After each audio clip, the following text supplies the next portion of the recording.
બનાસકાંઠાના પાલનપુરમાંથી નીકળતા બાયપાસ રોડને લઈને ખેડૂતોની માંગો ન સ્વીકારતા ખેડૂતો ઘણા સમયથી વિરોધ કરી રહ્યા હોવા છતાં કોઈ નિરાકરણ ન આવતા આજે પાલનપુર ખાતે ખેડૂતો એકઠા થયા હતા।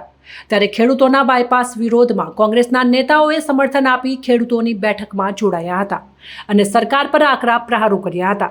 આ સભા બાદ ખેડૂતોએ કોંગ્રેસના આગેવાનો સાથે રેલી યોજી કલેક્ટરને આવેદનપત્ર આપી બાયપાસનો વિરોધ નોંધાવી રજૂઆત કરી હતી।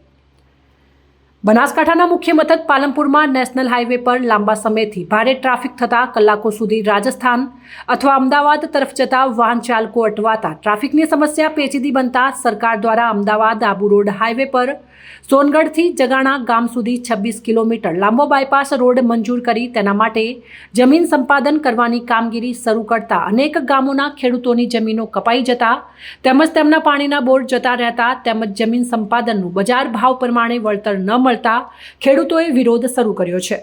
લાંબા સમયથી ખેડૂતો પોતાની માંગોને લઈને જિલ્લા કલેક્ટરથી લઈને મુખ્યમંત્રી સુધી રજૂઆતો કરી રહ્યા છે। ખેડૂતોનું કહેવું છે કે બાયપાસ રોડનો અમારે કોઈ વિરોધ નથી, પરંતુ તંત્ર દ્વારા કોઈ જગ્યાએ 100 મીટર તો કોઈ જગ્યાએ 60 મીટર જમીન સંપાદન કરાઈ રહી છે। જો કે તંત્ર દ્વારા ખેડૂતોની 100 મીટર જમીન લઈ લેવાય તો અનેક ખેડૂતો જમીન વિહોણા થઈ જાય તો તેમના ઘરનું ગુજરાન ચલાવવું મુશ્કેલ બને તેમ છે। જેથી સોનગઢથી જગાણા ગામ સુધી એક સરખો 100 ફૂટ જ બાયપાસ બનાવવામાં આવે તેમજ આ બાયપાસમાં ખેડૂત ખાતેદારોના નામ જતા રહે તેવા ખેડૂતોને તેમના વતનમાં જ જમીન આપવામાં આવે તેમજ બાયપાસમાં જેમના પાણીના બોર જતા રહ્યા તેમને સરકાર બાજુમાં જ પાણીના નવા બોર બનાવવામાં આવે અને સરકાર દ્વારા જમીનનું વળતર જંત્રીના હિસાબે નહીં પરંતુ બજારના ભાવ પ્રમાણે આપવામાં આવે। જો કે ખેડૂતોની માંગો ન સ્વીકારતા આજે પાલનપુર ખાતે ખેડૂતોની સભા યોજાઈ હતી, જે સભામાં કોંગ્રેસના અમિત ચાવડા, સાંસદ જ્ઞાનીબેન ઠાકોર સહિત અનેક કોંગ્રેસના આગેવાનો જોડાયા હતા અને ખેડૂતો સાથે રેલીમાં જોડાઈને કલેક્ટરને આવેદનપત્ર આપી બાયપાસ રોડને લઈને સરકાર સામે પ્રહારો કર્યા હતા। करता तो जमीन जोइन करता अतारे हमारी जमीनों आवी रोडों में जती रीते जो जमीन चाहड़ा जोइन तो छोकरो वर्ता हो ये भरे अतारे छोकरो चे हगायो ना थाय 30 ने 40 लाख रुपया होय ताने छोकराना घर में वहू आवे हजी दड़ो दागीनो तो जुदो तो पछी अमारे सेमानु कमाईने बधुं पूरुं करवानुं। जमीन जती रहे जमीन होय ढोर ढोकर होय तो एमानुं अमे पूरुं करी के अमारुं जीवन जाए। तो सरकार ने क्या रोडो हवा कहीं खोटा अडमाला कहीं अमारे शुं कम सीनवी ल्यो छो आलो वसूल ल्यो छो घणो गंगाबेन गेमरभाई जुड़ा सागरोचना आ अमारी रजूआत हूँ खेडूतना समर्थन में आयो छूँ। कोई राजकीय पक्षना विरोध में नहीं, कोई राजकीय पक्षना वखाण करवा नहीं आयो, पण अमारा खेडूतने अन्याय थयो छे। बायपास रोड में जे जमीन कपाय छे ए जमीन भेदभाव भरी नीति सरकार कापे छे એટલે અમુકની જમીન જે દાતરડાના હાથા ઉપર જિંદગી પૂરી કરે છે, જે રોડી રોડો છે એ લોકોની જિંદગી બરબાદ થઈ જાય એમ છે। એટલા માટે અમે ન્યાય મેળવવા આવ્યા છીએ। એટલે 100 ફૂટનો રોડ વિકાસમાં ખેડૂતોનો કોઈ ના નથી, વિકાસ કરવા જેવો છે, પણ 100 ફૂટની અંદર કરો અને જે બોર થાય છે અંદર એ બોર બધા નવા બનાવી આપો। જે રહેઠાણ હોય પશુઓનો રહેઠાણ હોય એને વળતર આપો અને જમીનનું વળતર સરકાર ભાવે નહીં પણ બજાર ભાવથી પણ ઊંચું આ લોકોને વળતર આપવું જોઈએ એ અમારી માગણી છે સાહેબ।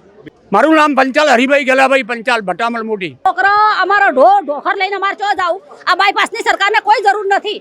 બનાવો હોય તો બ્રિજ બનાવો અને ઉપર પુલ બનાવો, અમારે આ બાયપાસ ગાઢવાની કોઈ જરૂરત નથી। અમારા છોકરાને અમે ભણતર આ ઢોર પર અને ખેતી પર તો પૂરું કરો છો અને હવે અમારી જમીન નાતી રહે તો અમે શેના પર પૂરું કરશો?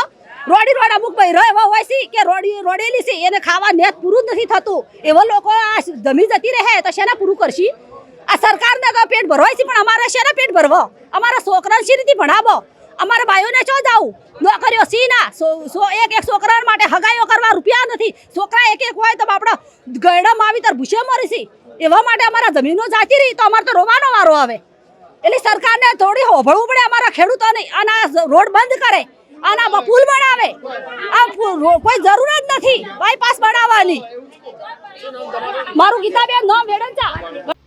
બાયપાસ માટેની ખેડૂતોની યોજાયેલી સભામાં સાંસદ જ્ઞાનીબેન ઠાકોર પહોંચ્યા હતા, જેમણે નિવેદન આપ્યું હતું।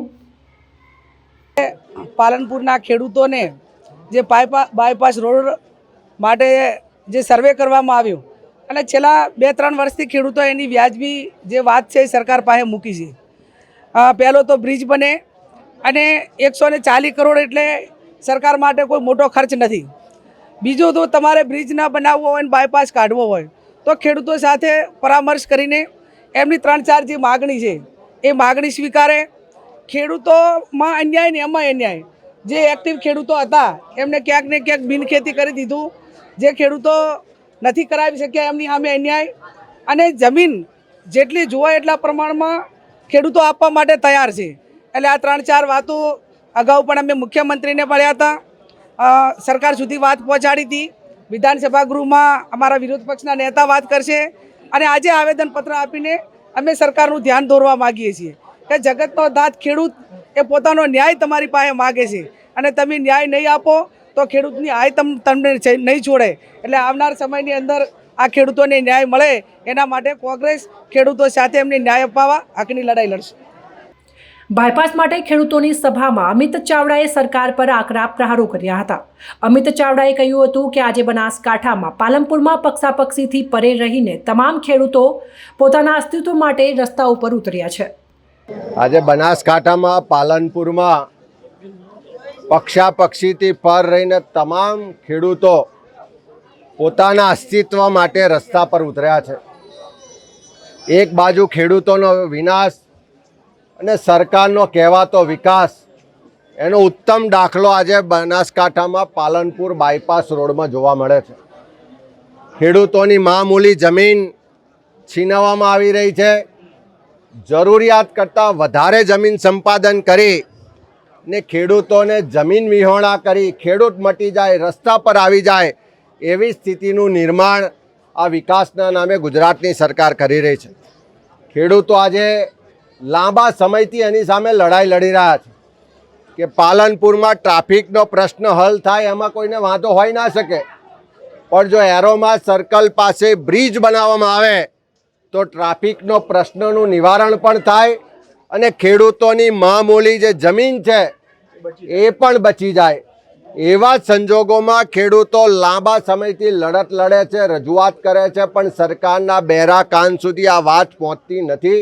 અને એટલા જ માટે આજે કોંગ્રેસના જનમંચ પર અમારા સાંસદ ગેનીબેન ઠાકોર, અમારા ધારાસભ્ય કાંતિભાઈ ખરાડી, અમારા જિલ્લા પ્રમુખ ભરતસિંહભાઈ ને તમામ આગેવાનોની ઉપસ્થિતિમાં આજે ખેડૂત સમાજ એકત્રિત થયો છે રસ્તા પર ઉતરીને પોતાના હક અધિકારની લડાઈ લડવા માટે.